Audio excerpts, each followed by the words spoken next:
Welcome to Oh God, What Now? I'm Dorian Linsky. Does anyone ever say to us, you know what, you've done a fucking good job because everyone else has sat on their arse and done nothing? No signs of that, no? Anyway, on today's show, the government remains weighed down by the concrete scandal as Sunak and Gillian Keegan try to dodge the blame and insist that most schools are not in danger of falling down. Plus, Sunak has put ally Claire Coutinho in charge of the energy and net zero brief. We'll ask Labour MP and net zero champion Barry Gardiner what he'll be keeping an eye on. Then, in the extra bit for Patreon backers, we discuss hot mic moments after Gillian Keegan's accidental honesty. Is it always ethical to share them with the public, or can they cross a line? Before we begin, a reminder, as well as listening to us, you can now also watch the show on YouTube. Just go to youtube.com/ohgodwhatnow. There's a link in the show notes. Let's meet the panel. Alex Andreou is a political commentator and a pillar of Oh God, What Now, the kind that doesn't crack and fall down. Hi, Alex. Hello, Dorian. You're an artistic fellow. Am I? Yes. What do you make of Theresa May's divisive new official portrait? Do you know, I really love it. I do too. It's a little bit John Minton, a little bit El Greco in a weird way, in that sort of elongated Greek Orthodox downess kind of. A little bit kind of Wyndham thing. Lewis, modernist. Yeah. Someone pointed out that it Neue looks... Sachlichkeit. There's sort of it's a German school after Expressionism that kind of rejects any stylization for cold objectivity. Now, a lot of people say that if you know her, it's a portrait that's very unfair to her because she's actually not like that. She's not Napoleonic, which But is it's what the that post they have suggests. misunderstood it, actually. I think Syed Dai has captured her perfectly, peering forever with cold disdain at the fuckers who made her life a living hell for that entire period. That's the truth of the portrait. So when it hangs up, you want her to be Forever. looking at Johnson and Truss and so on. Yes, it's a portrait of her judging them, basically. It's not just a portrait of her randomly. The question, of course, becomes, do they have to do one of Liz Truss? They do. And can they afford Damien Hirst to suspend a lettuce in formaldehyde and maybe call it the physical impossibility of taxes in the mind of someone stupid? Hannah Fern is a columnist for the iPaper. Hi, Hannah. Hi. Labour-run Birmingham City Council has declared itself effectively bankrupt to the delight of Tories. However, several other councils have faced similar crises, including Tory-run Thurrock and Woking, which was now Lib Dem, but until recently Tory-run when the debts were run up. So does this suggest that there is a big problem with national funding rather than just a series of local mismanagement scandals? Yes, there's a couple of things going on. I think Labour being the prime focus of the Birmingham crisis is deeply unfair, actually. That their extreme case is unique because it's caused by this huge backdated equal pay settlement, which is now, I think they've calculated it spiraled to 760 million. It's huge. And of course, it's right that they must pay that out to the women who weren't fairly paid over decades. But of course, it's crippling them. So there's a very specific reason. There's a very specific reason in Birmingham. There isn't a very specific reason in a lot of the Tory poorly managed authorities. Thurrock, you mentioned, Croydon is very close to bankruptcy. But there are other Labour ones that are struggling as well, which Stoke-on-Trent is one.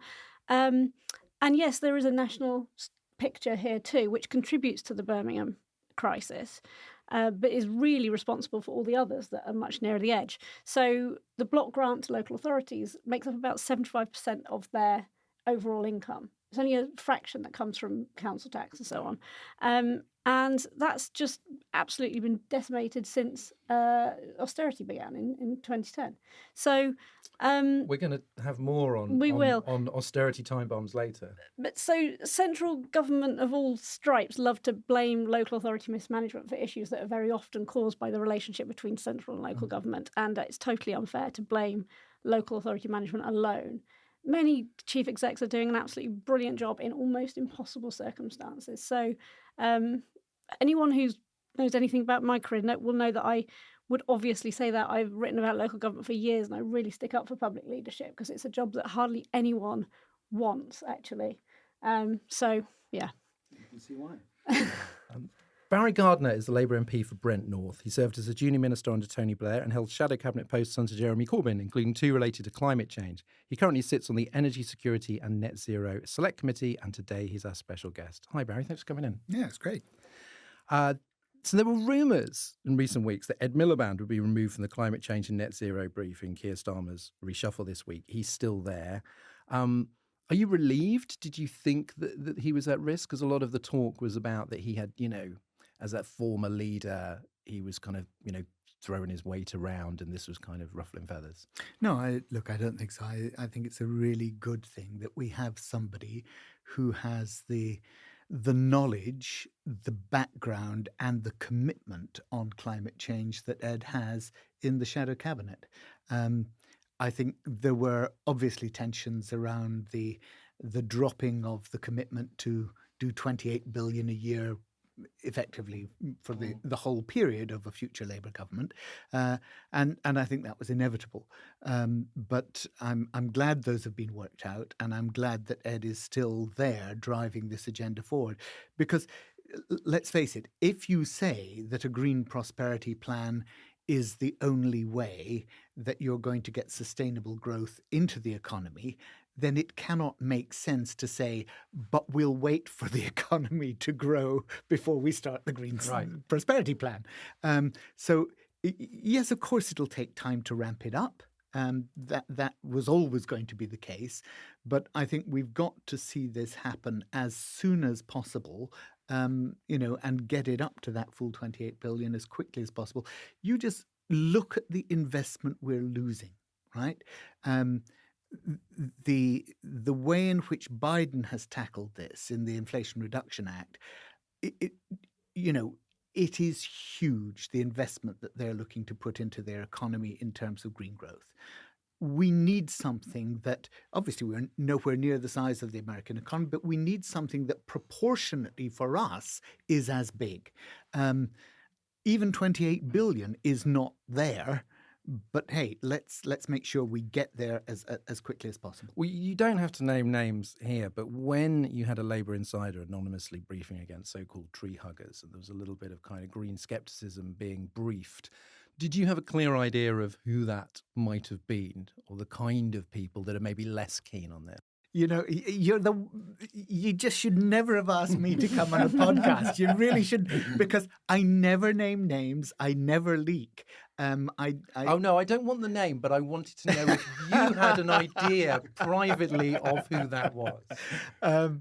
Look, my private passions will remain just that, my private passions. Well, does your privacy extend to your opinion of the reshuffle overall, which has been seen as a sort of favouring one side of the party over another? Which side might that be? I don't know. I mean, it's ambiguous. What have the pundits said? Tell me. They are suggesting this is perhaps good news for the Labour right and less good news for the soft left. I think how I would characterise it is an indication, and I believe a bad indication, to people who are interested, engaged, and passionate about politics, that the way to get on in the political life is to go the route of the special advisor. We now have 6 former special advisors in the shadow cabinet. Do we have anybody who's actually run a business? We need breadth in the shadow cabinet, because the shadow cabinet has to reflect all strata of society. It has to be able to come in there and say, look, I can tell you for one, this just isn't going to fly. And if everybody has been through the same tutorial school of how to be a politician, then we're not going to get that breadth of understanding and that sense of conflict within the shadow cabinet that is required for good policy making.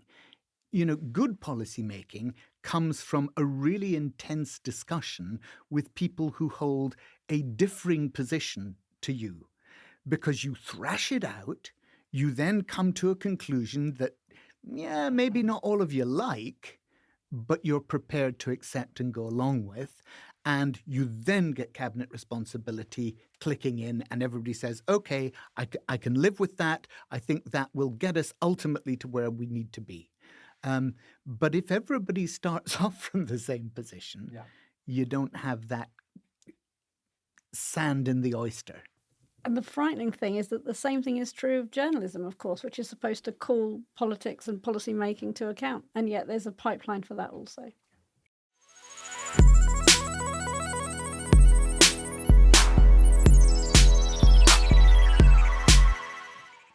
First this week, the Rack and Roll High School scandal gets worse. RAC, as I'm sure everybody knew before last week, stands for Reinforced Autoclaved Aerated Concrete. It's also known as bubbly concrete or aerobar, so a fun thing to use for buildings full of children. More than 100 schools have been asked to close, fully or partially, because of the risk of collapse at the start of the new term. The Department of Education insists that most schools are unaffected, just as most Edwardian luxury ocean liners did not strike icebergs. Yet we always bang on about the one that did. And Education Secretary Gillian Keegan's hot mic snafu has deflected attention from Sunak's failure to fund school renovations as Chancellor, like all his predecessors, starting with George Osborne. Do you remember when Cameron promised to fix the roof while the sun was shining? He literally did not fix the roofs. Alex, like H-bombs and the jitterbug, RAC seemed like a good idea in the 1950s. It was a cheaper, easier form of concrete, and it was used until 96 when it was found to be vulnerable to excessive corrosion and cracking. So we can't blame that on Sunak. What is the scandal part of this? Where is the failure? I mean, all of it, to be honest. It's a perfect physical manifestation of 13 years of the Tories being in charge in every conceivable way. It makes physical the feeling that so many voters have that the country is literally falling apart at the seams in a dangerous way because of chronic neglect. It's impossible to brush off because Sunak made the last relevant decision on this. And so he can't say, oh, new management. This is his fuck up as much as anyone else's. It has huge cut through, since by definition it's a school gate issue. It's basically what the thing political election strategies fear the most is when people start discussing this stuff at the school gates, right? And this is a sort of perfect example of that. The right-wing press cannot defend it. And to be fair to them, they're not really trying to defend it. It tees up the coming election perfectly, not just in general terms, by the way, but in specific terms. Like, look what happened to this school in your constituency. I mean, it will be on every leaflet, basically. And the last thing, I think, is that the comms reaction to it has just been extraordinary. I mean, most schools not affected, I think, is the funniest. It's the most inept government comms that I have ever seen. And you add that to Keegan believing we ought to be congratulating them on this. And I genuinely think if nothing else was going on, they would lose the next election on this issue alone. Well, how did it play out at PMQs? Bit of an easy win for Starmer there. Yeah, it was an open goal. It was bitty. I'm not sure it was taken with panache. But, you know, ultimately, the later news bulletins only pick up one quote. And the quote about, you know, it's like cowboy builders who basically blame everyone else, tell you should be congratulating me on an effing good job, even as the roof is falling in, and extending that to say the cowboys are running the country. I think it's a really dangerous one, and I think it will stick. I can see like a whole comms strategy, like a whole social media campaign, you know, because there are so many photos of them with hard hats and high-vis jackets on, just begging for a caption. Well, I liked it when Sunak going, why didn't Starmer bring this up in his big education speech? And then it turned out he did bring it up in his big education speech. And now all the people that didn't notice at the time will have noticed and gone, well done, Starmer. And the amazing thing is that Incredible. number 10, as we record this afternoon, are doubling down on that, saying no, he didn't mention concrete specifically. He just mentioned crumbling school buildings. Which bit's crumbling? The glass? But What? you see, I'm not sure that number 10 going, look, everything is falling apart in so many ways, you'll have to be more specific, is the slam dunk that they think. Barry, a lot of people won't really have heard about this issue before now. How long has it been known about in government? For example, I didn't know this. The ceiling had collapsed in Gravesend School in 2018. Yeah. So how long has this been an issue without making the news? Oh, a long, long time. Because if you look, and here I think Bridget Phillipson takes huge credit, actually, because she has tabled, in today it was said over 100. I think it's actually about 150 questions in Parliament. She's either raised it or written questions or oral questions. She's been consistently on this issue and getting zero answers. Now, when the National Audit Office published its report on the 28th of June, I tabled a written question saying, please publish the list, right? Because I thought it's just simply wrong that we don't know now which schools we're talking about. And I got this incredibly blasé response from the minister saying, oh, you know, we're doing such a wonderful job.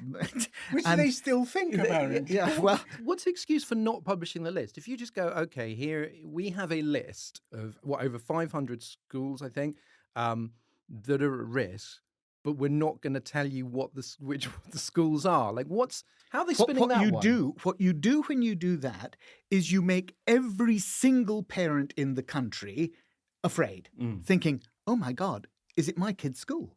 Right? Well, their slogan should have been, most schools are not in danger, but we're not going to tell you which ones are. You know? But Just this is what's so I suppose- ridiculous about it, that if they'd come out and said, look, these are the schools that we think are at critical risk, and that's why we're saying they have to close, then, you know, there'd be a lot of parents and teachers that would have said, oh, goodness me, that's my school. But a lot of parents would have been able to breathe a sigh of relief and say, well, thank God it's not my child that's going to be affected by this. And if they'd done it at the beginning of the summer, if they'd actually put the programme in place, if they'd got this sorted, we wouldn't have been faffing around, 3 days before the school term started, with head teachers going to have, going into overdrive, working through the night, because they've now got to send out another email to parents saying, no, what the Sunday Times said about our school closing, don't believe it, we really are going to be open on Monday. I mean, that's what happened in my constituency with one of my schools. It was completely badly handled because it threw everything into chaos. So that's why this has become a story now, because they basically waited until term is about to start and they really just had to say something. Hannah, RAC was very popular for a very long time. So the Houses of Parliament is looking on the parliamentary estate to see if it's been used there. The NHS is now looking into the use of RAC in its estate.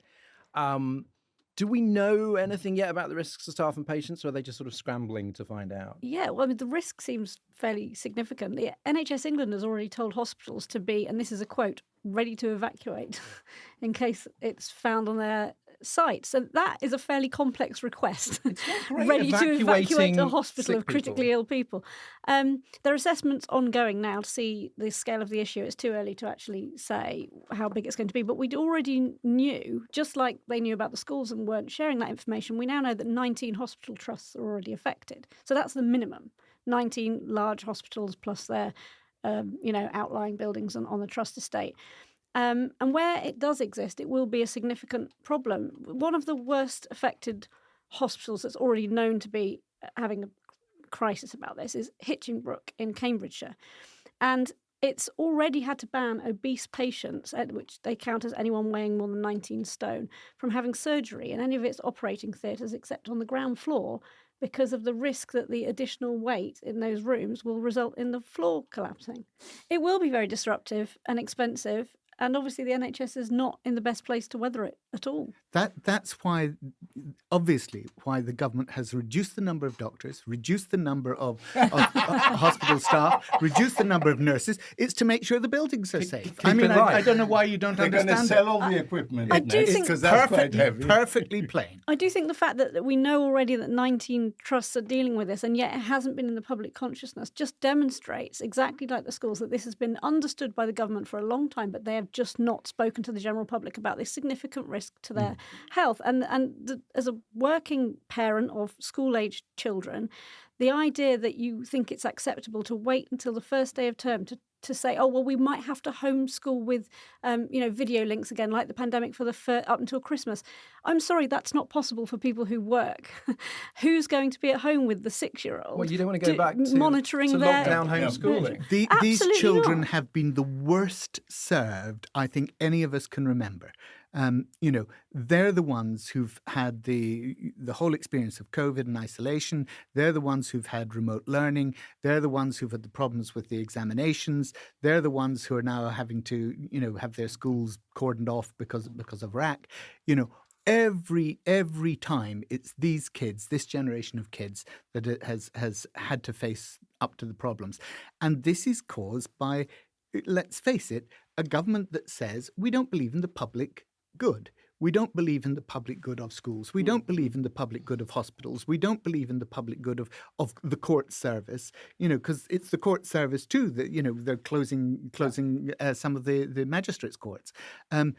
All of these things, if these things don't function in society, you don't have a functional society. And that's what this past 13 years has done. Well, I mean, Labour at the moment is very careful about spending commitments and about ways of raising money to spend. But, I mean, it's obviously can take pleasure in the kind of, the Tory scandal over this. Schadenfreude is not a word that passes the shadow cabinet's lips. Shadow fraud.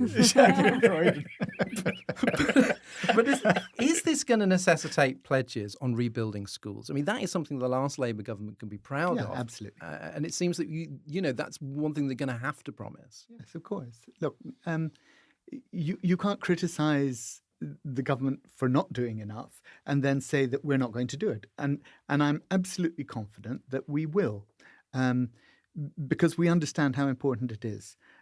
So the key thing, I think, in terms of the pledges that Labour has made on the economy, and this is what you're driving at, how do we square the circle here? The key thing is that we will only borrow to invest. We will not borrow to consume, right? And we're not going to, I pray God, we're not going to go down the route of austerity, because we've seen the impact of that, not just in the appalling poverty that some people are living in our society at the moment, but also because actually economically it doesn't get you out of the mess. You haven't grown the economy through austerity. So we now have the largest national debt this country has ever had since the Second World War. So we've got to do it right, and we mustn't borrow for consumption. But what we do need to do is we need to make sure that we tax fairly. We make sure that the burden of taxation is not on the poorest people in society, and that we actually invest in our economy to grow the economy. That is just the common sense that I think the Labour Party has to deliver. I mean, in defence, what I would offer is that I notice more and more there's a really different treatment by the media of the Conservative government and the Labour opposition, almost in reverse roles. Like, for a week now, Labour has been pressed incessantly. What are you going to do about it? How are you going to pay for it? And Labour is saying, we don't even know how many schools. I mean, you know, if I tell you, yes, we will fix an unknown number of schools, your next question will be, how will you pay for it? To which I can have no answer. The government announces we will spend whatever it takes. Sunak in PMQs on Wednesday goes, yes, it will be new money. And we go back to the studio and no one asks a minister, How are you gonna pay for how it? much is it going to cost and how are you going to pay for it? And they're the fucking people who will actually have to budget for it. So there's a weird... But actually, who will have to pay for it? God willing, it'll be under a Labour government, but it will be the public that ends up paying for I this understand. one way or another. It's kind of sweet that they're treating Labour as if they're already in government and the Tories as an irrelevance. I mean, but before politically- you're in the actual department and you don't have the numbers, you can't do a line-by-line budget. Sure.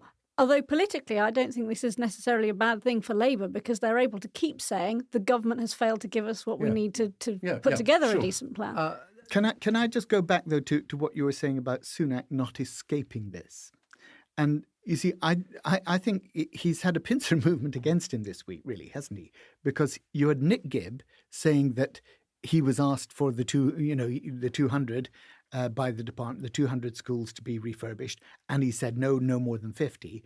But you've also had Jonathan Slater, the former permanent secretary in the department, saying the Treasury for the whole time that Sunak was the Chancellor had been told that they needed to rebuild, not what they were asked for, they needed to rebuild not 200, but between 300 and 400 schools every year. And that's what he refused. So this really does land back in Sunak's lap very fairly and squarely. And also, in fact, this entire period of Tory rule that Jeff Barton, head of the Association of School and College Leaders, has recalled Michael Gove gleefully scrapping Labour's Building Schools for the Future programme in 2010. And like 50 a year, given how many schools you do the numbers on this? 22,500, they keep saying. It's schools in the country. Which means... But that's in total, which not the means ones a affected by cycle of RAC. 450 years. Like, you get to refurbish a school 400, once every 400, which, to me, that lives in a relatively new 90s conversion, and I've already had to redo the flat roof once after 25 years. 450 years seems like an unrealistic expectation of a building. Hannah, finally, we will talk about Keegan's gaffe later in the extra bit, but she also told schools on mic to get off their backsides and investigate whether or not they have a RAC problem. What is it that she's got with backsides? Get off their arses, get off their backsides. She's a bum person. That's her preference. No, it's true. She's talking about 5% of schools that have not responded to government inquiries about that. So, yes, they should indeed, get on it. Sure. She should have sent them out before the beginning of the school holidays, maybe. But do you think she's cut out for this job? Tone-wise, she seems rather sort of ratty. It's an interesting combination, isn't it? I think there's always people who are going to express themselves like that in politics. It's a very fast-moving, quite aggressive business. But it is tone deaf, and particularly for day one of the school year. It was addressed particularly to head teachers. As if head teachers don't have enough to think about on day one of the school year. It shows a real lack of understanding of how they operate, the kind of work pressure they're under. And along with the sort of effing and jeffing that we've heard this week, it does feel like she hasn't got the sensitivity or the foresight, really, to work on such an important brief. It's funny, though, because you say, you want politicians to be sort of less, varnished and less robotic, sure, and not just speaking the same line, and then she does it and you're like, not like that. I think when you're dealing with kids, I think throwing in F-bombs every 2 minutes isn't probably the right one. It's too much ego as well. I feel like she's very ego-driven, and that is okay in some briefs, and I think actually in business it can be a great brief, but I don't think schools... Who was the person that gave who threw the V sign? Do you remember the V sign at protesters? No, not V sign. She gave the middle finger. Middle finger, sorry. Universities minister. Yes.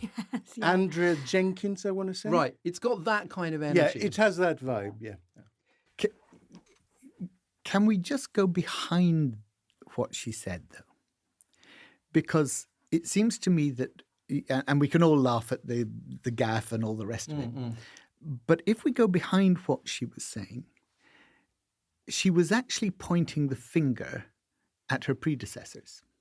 Oh, absolutely. And she was saying, and it was Kit Malthouse, right, immediately before her. I can't remember who it was. It's a long before list. Well, and- Everyone's had a go. You know, It's a long. I wouldn't be surprised if Shaps did it at some One point thing for a I couple can't of weeks. understand is how Gove is getting away with not being the prime suspect here, partly because his relationship to Grenfell, which is obviously a massive buildings catastrophe, and which he actually received, and I thought fairly at the time, a huge amount of praise for his engagement with leaseholders who were left dealing with the costs of the cladding crisis.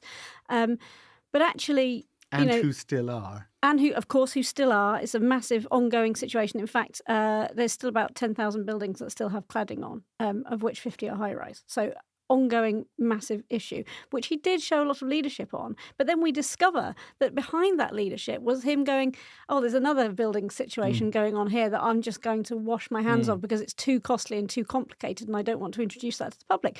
So any sort of sense of public moral leadership that he gained from his relationship with Grenfell is just washed away, and yet we're not seeing him being exposed to that criticism. I don't understand why. Plenty. Well, Gillian Keegan will be on the case. Yeah, She'll but come the for other him. thing, The actually, punchline, incidentally, to this whole thing is that Labour obtained figures that show that only 4 schools have been rebuilt or refurbished in the last 2 years, which makes the actual rate 2 a year. So if you wanted an algebraic sort of representation of failure, needing 300 to 400, asking for 200, agreeing to 100, which then in money terms becomes 50, and the delivery is 2 per year. We're getting into thousands of year time spans here. It's quite, Yeah. it's mind blowing.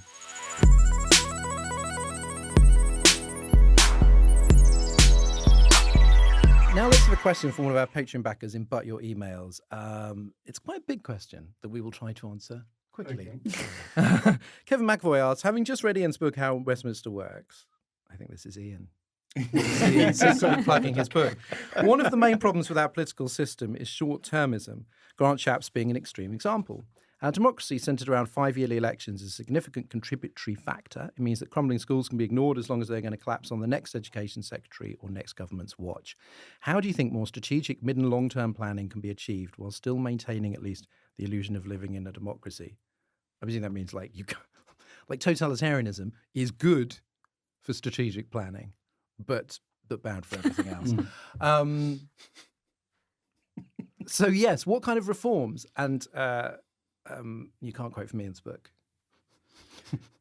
Like, how do you get to that? Because the thing he talks about is the way that ministers just move too quickly. You're talking about the only example that I can extrapolate a little bit is when the previous Labour government handed over the reins to the interest rates to the Bank of England, statutorily made it independent, or when Osborne, probably the only good thing he did, handed over scrutiny of the accounts, as it were, to the Office of Budget Responsibility and created that, which I think was a good innovation. I think you have to do something like that. I think it has to be a non-departmental agency that sits slightly outside government and demands longer-term spending plans. Because, okay, you know, the forecasts are unreliable the further away they get, but you could certainly make decisions for a 5 and 10 year timeline instead of just next year and then we change it again in 6 months, which is what tends to happen. So maybe an external body that demands long-term plans for the NHS, for education, for, you know, that kind of thing. And maybe House of Lords reform would help with that. Maybe having a second chamber that is elected and the election of which, or the selection of which, I don't know what model it might be, is not at the same time as the Commons change over. So if you have a sort of midway election for the second chamber or something like that. There is a model that does work at the moment that's very much like what you've just said, Alex, and that is the Committee on Climate Change. It is the independent committee. It sets a long-term target. It sets interim 5-year budgets that have to be achieved, that are by law the government has to meet. And, okay, it's not on track to meet them, but so far, when the target has come up, it has met them. Okay? So I agree with you that model of setting an independent body that not that advises government, but that advises Parliament, that is statutorily obliged to report to Parliament, and that has binding legal authority over government, is exactly the way that you can achieve that. But I think you would achieve that in different theatres, if you like. The other way I would suggest is to look at what the French do in terms of the length of their presidency. Now, we don't have a presidential model, but 7 years, and with most presidents thinking they'll get another 7, you've got a period of 14 years where actually you are going to be the accountable person. And I actually think that longer spells between elections, 7 years, and governments hoping to get re-elected, would give them that slightly longer perspective, because I totally disagree with you over the House of Lords. I think they're doing a phenomenally good job at the moment, they are holding doing a the very government good to job. account, and to introduce elections into the House of Lords, which were staggered with the Commons elections, would simply mean that politicians were in electioneering mode in one form or another the entire time, and little real legislative progress would be made. But I mean, that's a reform of the House of Lords is too big for this podcast. Sure. But I really Nothing do is too think big for the We're not Joe Rogan. We don't have 3 hours. Hannah, what is your cure for Shapsism? Well, my That's suggestion my was new going word to for be basically people that just keep moving from department to department, achieving nothing. it was John Reed. No, come on, go back to the original and the best. John original, Reed. okay. 10 departments, for goodness sake. Wow. You know? Okay. But Shapsism, I prefer Shapsism to Reedism. But, same phenomenon. So my suggestion was going to be much less complex or indeed sophisticated. I mean, ultimately, there's a difference between legislation and policy. There's a lot of policy and a lot of decisions that are made that are not rooted in deep legislation. So getting rid of short-termism involves passing more complex legislation. It is more complicated because it just makes it so much harder for the next incumbent to undo.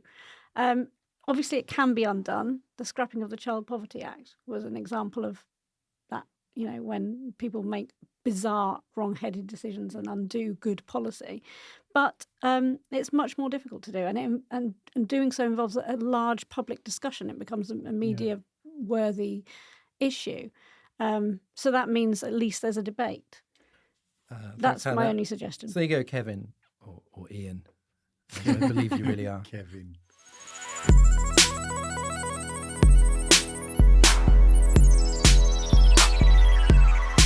Next up, Rishi Sunak claims to care about net zero, but does he really? He's just appointed his former aide Claire Coutinho to the brief of energy security and net zero this week, replacing Grant Shapps. Yay!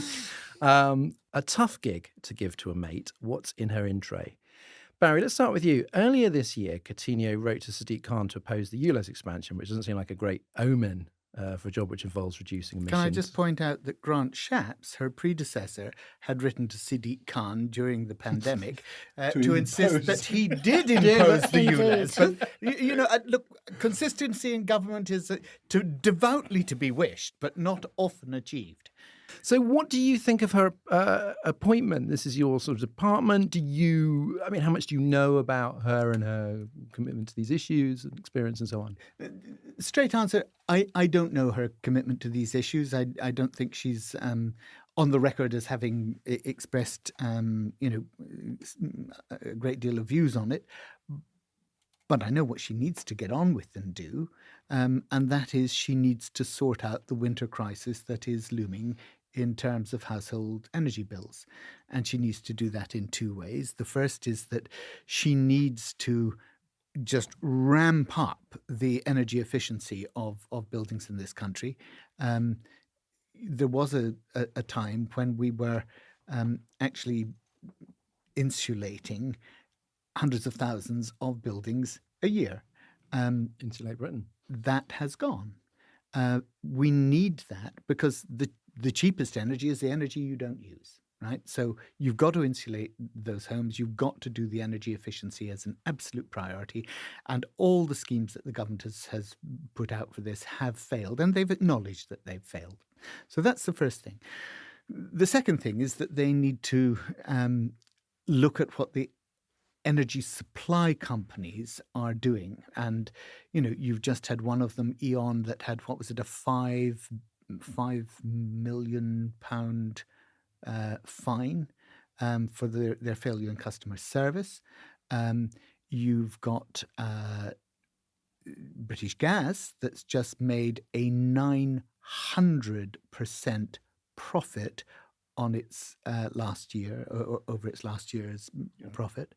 And yet we have people who literally are in mental health crisis because they cannot afford to feed their children and keep the lights on in their homes.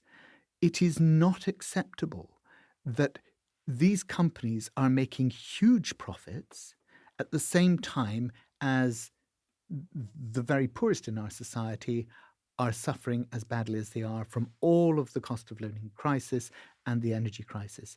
The government should extend the windfall tax. We in this country, prior to the windfall tax, the tax that was levied against oil and gas producers in this country was the lowest in the developed world. No, not the developed world, the lowest in the world. It was 38%. Now, the average is 74%. Only with the windfall tax do we even get to the average of the rest of the world. So this idea that these companies are overtaxed, and don't forget that all the new development that's going on in the North Sea Basin that they've just allowed, totally against everything that the International Energy Agency says should be happening, everything against what the IPCC says should be happening in terms of new exploration and drilling, that is being paid for not by those oil and gas companies. 91 pence in the pound of that development is being paid by you and me as taxpayers in a tax break that we are giving to the oil and gas producers. Now, they're contributing 9 pence in every pound spent on that development, and they're getting 100% of the profits. Why are we not? Why are the poorest people in our society who are paying their taxes having to subsidise those energy companies? It is simply wrong.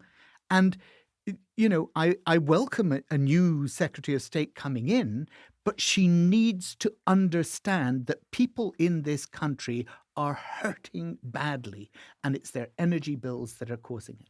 The government's flagship energy security bill is returning to the Commons 14 months after it began, with several concessions to Green sceptic backbenchers. What sort of shape is it in? Well, the amendments that were put through, which would have been positive amendments, were all voted against by the government yesterday when the bill went through. So it's not in a good shape. And I just hope that, down the other end, their lordships are able to do that sterling job that we talked about earlier and actually send it back to us.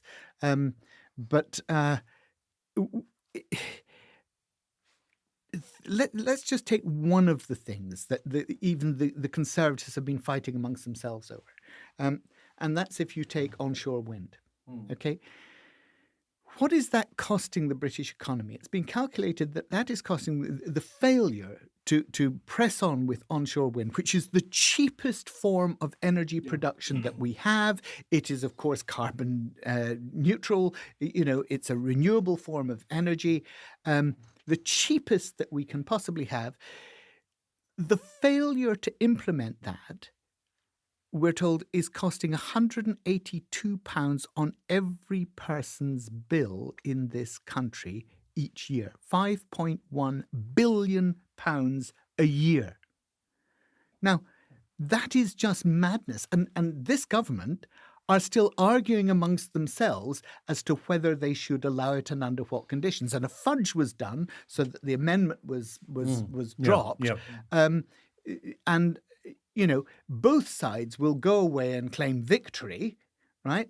But nothing will actually get constructed. The onshore wind that we need to power this country will not happen as a result. And this is just why we really need vision here. You started off, asking me about Ed Miliband. He has had this vision since 2008. He understands this. And that's why we really need a government that's going to come in and just drive it forward. Hannah, Politico did a piece listing 5 times that Sunak caved on the energy bill, including onshore wind is the big one. Now, is this because he's weak or because he just doesn't really care and the net zero pledge, and obviously this isn't just about net zero, but, those kind of pledges, something that he's inherited? I don't know his personal attitudes behind the Because that was the Zach politicking. Goldsmith allegation, wasn't it? It He was. just doesn't care. Yes, that this isn't his an area of interest, that he just takes no personal interest in it. I don't know what his personal attitudes are, but he's definitely very aware of one thing, which is the fact that really focusing on all these issues that we're troubled about today doesn't deliver any return on the Tory demographic that he is most scared of losing next year. And that is the older centre-right generation who've started to not trust him on the economy. And I just think, the cost of living really feeds into that.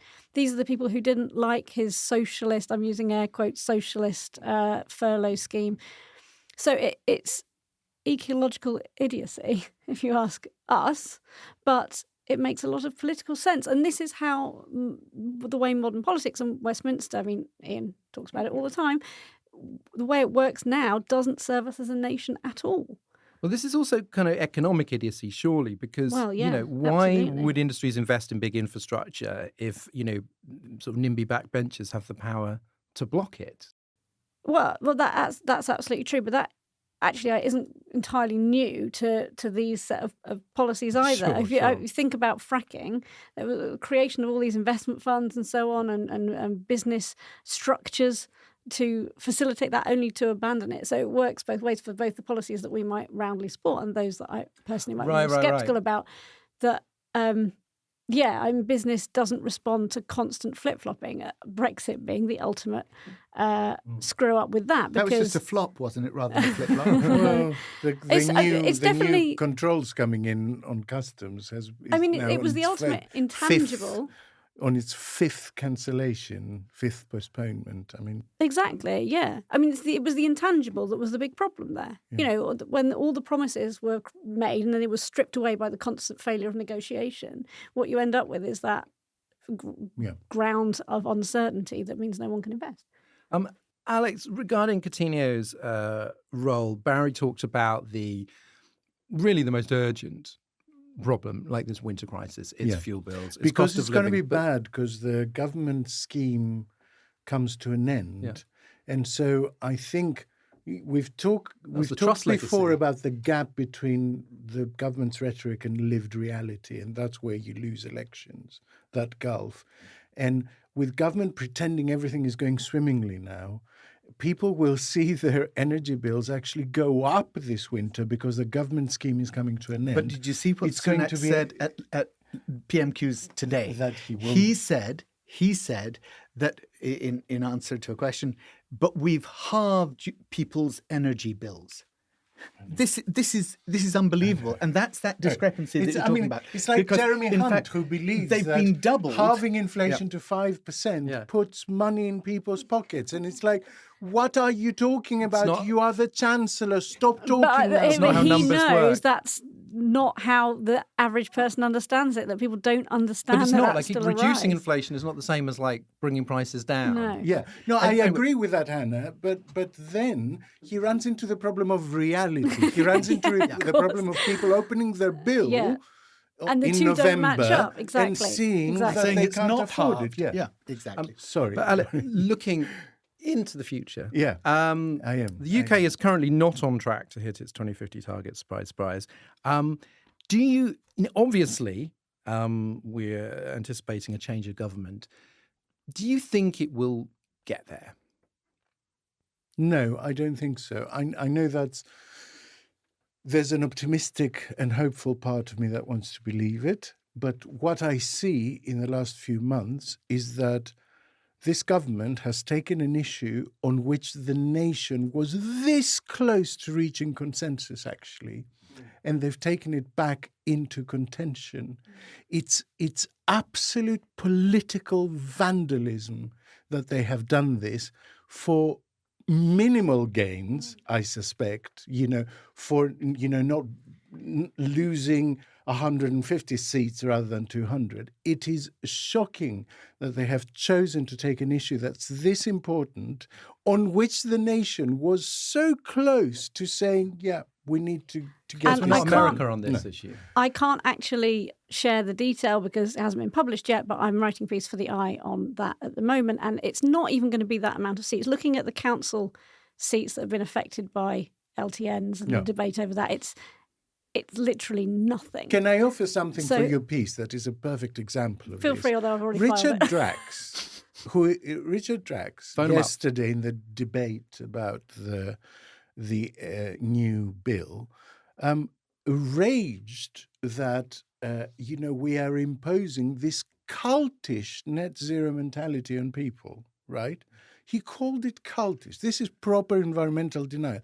He's the MP for South Dorset, a constituency that is looking at losing entire conurbations to rising sea levels in the next 20 years. It's like, what are you doing? I mean, even as a politician, what are you doing? The point is they've made it into an issue of identity politics, and that's been the dividing Yeah. line. Definitely and culture you're absolutely wars. right. In 2008, we actually had real consensus, cross-party consensus on this, and they've trashed it for the sake of identity politics. And it is tragic. But I think we should be optimistic about 2050. Not just because I hope we'll have a Labour government in a year's time, but I do think that business is actually taking a leadership role here. Yeah. And you may say, well, isn't that tragic that the government is not in the lead? But actually, business now recognises that sustainability, is key to their business. You have to have sustainable supply chains. You have to know where you're going to get your raw materials from in the future. You have to get sustainability at the heart of your business if you want to stay in business.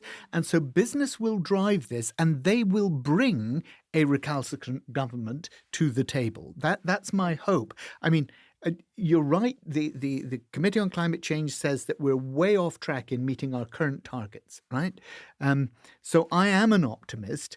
I'm just an optimist who can't see any rational basis for his optimism. It's the best kind. But Barry, final question for you is I think about counteracting, I suppose, this growing, it's not always full on climate denial, but it's certainly opposition to net zero.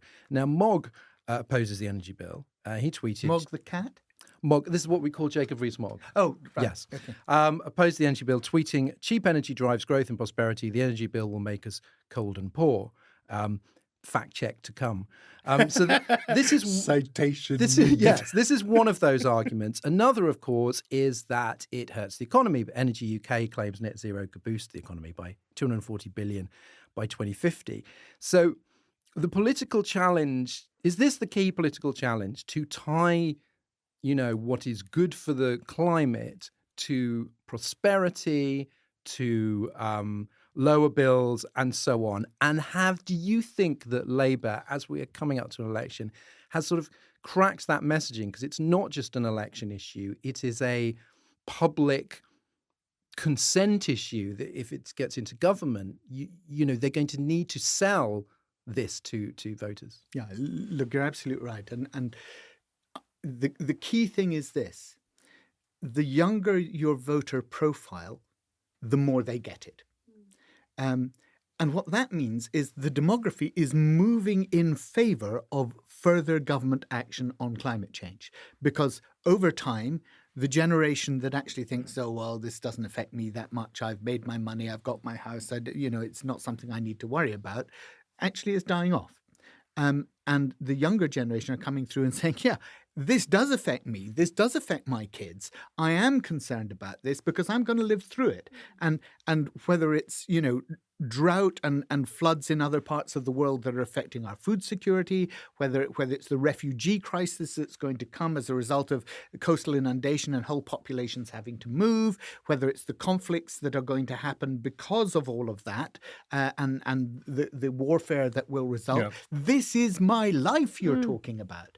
So I think that's absolutely right. That generation is going to say, these are the things we want our politicians to focus on. These are the things that they need to do. You asked the question, is the Labour Party getting that message out there sufficiently? I want us to do more. I'm confident that in government we will deliver the sort of transformative green agenda that is required. But we need to be giving people hope. We need to be saying to people, this isn't just about, being ecologically pure. This is about your wallet. This is about your life. This is about having a better life, a more prosperous life, a life that's got good, clean jobs. A more comfortable more life. comfortable physically, life. I mean, the temperatures. Everything is right Yeah. here. And also, this government talks about leadership in the world. My God, this is the one thing that we had leadership in the world on, and we're losing it so badly. And that's such a shame, because it gave us real soft power around the globe that we were doing this. Yeah, we don't produce the same emissions as China. We don't produce the same emissions as the US. But my goodness, historically, we certainly banged the world with the Industrial Revolution. So the moral leadership that we were showing and the actual leadership on climate legislation that we were showing and setting really good targets was great. The fact is, we're not delivering on those targets, and we need to.